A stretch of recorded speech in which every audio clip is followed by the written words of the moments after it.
إن الحمد لله نحمده ونستعينه ونستغفره ونعوذ بالله من شرور أنفسنا ومن سيئات أعمالنا من يهده الله فلا مضل له ومن يضلل فلا هادي له وأشهد أن لا إله إلا الله وحده لا شريك له وأشهد أن محمدا عبده ورسوله أما بعد فأعوذ بالله السميع العليم من الشيطان الرجيم بسم الله الرحمن الرحيم إن الله وملائكته يصلون على النبي يا أيها الذين آمنوا صلوا عليه وسلموا تسليما اللهم صل على محمد وعلى آل محمد كما صليت على إبراهيم وعلى آل إبراهيم إنك حميد مجيد اللهم بارك على محمد وعلى آل محمد كما باركت على إبراهيم وعلى آل إبراهيم إنك حميد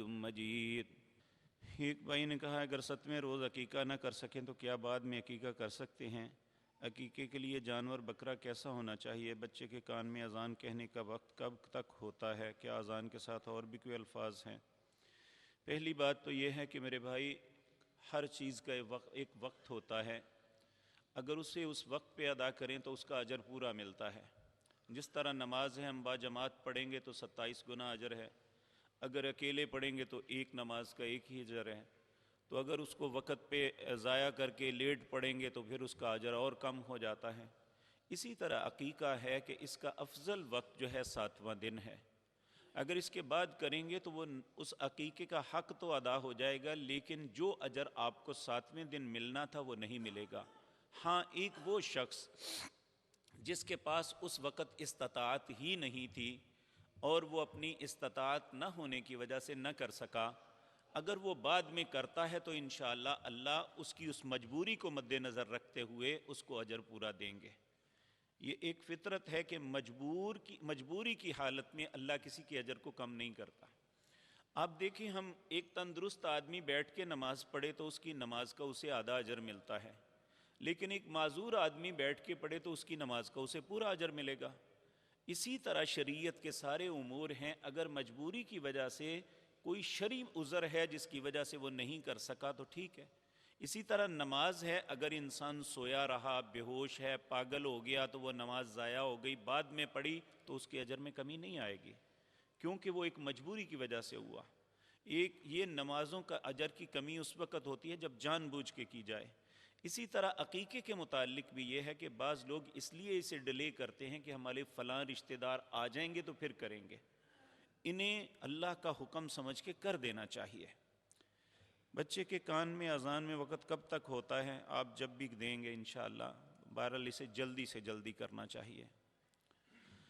کیا بیوی پر اس کے خامند کے ماں باپ کی خدمت کرنا فرض ہے؟ اس میں شریعت کیا کہتی ہے؟ یہ ایک ایسی بحث ہے جو فضول شروع ہوئی ہے۔ کیا اللہ نے خامند کے ماں باپ کو بیوی کے لیے ماں باپ کا درجہ نہیں دیا ہوا؟ یا ساس اور سسر کو خامد کے لیے ماں باپ کا درجہ نہیں دیا ہوا؟ ان کے ساتھ نکاح نہیں ہو سکتا۔ جس طرح اپنی ماں ہے جس نے اسے جنم دیا، اسی طرح اس کی ساس ہے، وہ بھی ایک ماں ہے۔ بے شک ایک شخص کسی عورت سے نکاح کرتا ہے اور وہ تعلق قائم کرنے سے پہلے بھی الگ ہو جاتے ہیں، تب بھی اس کی ماں کی حیثیت ماں جیسی رہتی ہے، اس سے نکاح نہیں ہو سکتا پھر۔ تو اس لیے میرے عزیز بھائیو، یہ ایک فضول بحث ہے جسے شروع کیا ہوا ہے۔ ہمارے ہاں جوائنٹ فیملی سسٹم ہے اور ہم کو یہ چاہیے اپنی زندگی کو آسان بنانے کے لیے کہ ان رشتوں کے تقدس کو پامال نہ کریں، ان کا احترام کریں، اور انہیں جس طرح اپنے ماں باپ کو اپنا ماں باپ سمجھتے ہیں، اپنے خامد کے ماں باپ کو بھی اسی طرح سمجھیں۔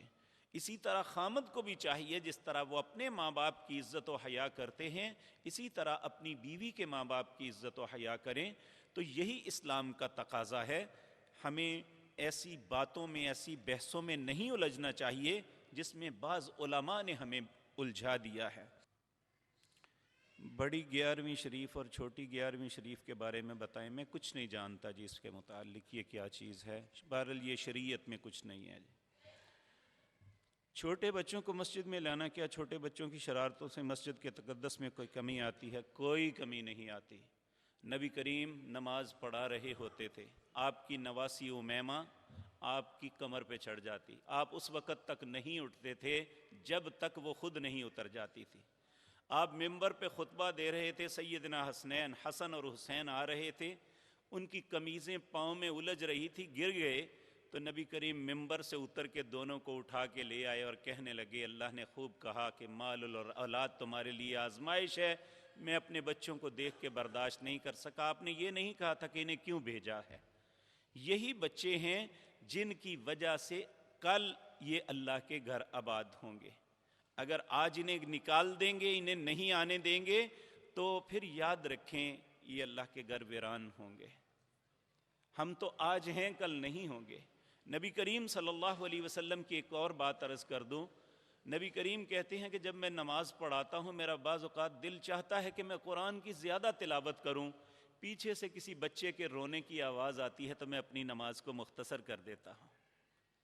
تو اس لیے یہ بات ہمارے معاشرے میں جو کہی جاتی ہے، بلکہ ایک کہاوت ہے میں نے سنی ہوئی ہے، کہتے ہیں ایک شخص سیاح ترکی کی ایک مسجد میں گیا جہاں ایک بورڈ لگا ہوا تھا، اگر آپ کے نماز پڑھتے ہوئے پیچھے بچوں کے کھیلنے یا رونے یا ان کی آوازیں نہیں آتی تو سمجھ لو تمہارا مستقبل تاریک ہے۔ اللہ کے گھر میں کبھی بھی بچوں کو آنے سے نہ روکو، واللہ یہی آنے والے وقت میں یہاں کے نمازی ہیں۔ شریعت نے کہیں ان کو آنے سے منع نہیں کیا۔ یہ پیشاب پخانہ بھی کرتے ہیں تو کوئی حرج نہیں، آج شرارتیں کرتے ہیں تو کل اس کے معزز رکن ہوں گے انشاءاللہ۔ یہ اللہم انصرنا ولا تنصر علینا واعزنا ولا تذلنا وزدنا ولا تنقصنا وارحمنا انت مولانا فانصرنا علی القوم الکافرین۔ اللہم اعز الاسلام والمسلمین واذل الشرک والمشرکین۔ اللہم دمر اعداء الدین، اذہب الباس رب الناس واشف انت شافی لا شفاء الا شفاؤک شفاء لا یغادر سقما۔ اللہم اشفنا بشفائک وداونا بدوائک واغننا بفضلک عمن سواک، یا واسع الفضل یا واسع المغفرہ۔ ربنا آتنا خیر الدنیا وخیر الآخرہ وقنا واصرف عنا شر الدنیا وشر الآخرہ۔ اللہم انا نعوذ بک من زوال نعمتک وتحول عافیتک وفجاءۃ نقمتک وجمیع سخطک وغضبک یا ارحم الراحمین۔ ربنا اغفر لنا ولإخواننا الذين سبقونا بالإيمان ولا تجعل في قلوبنا غلا للذين آمنوا ربنا إنك رؤوف رحيم۔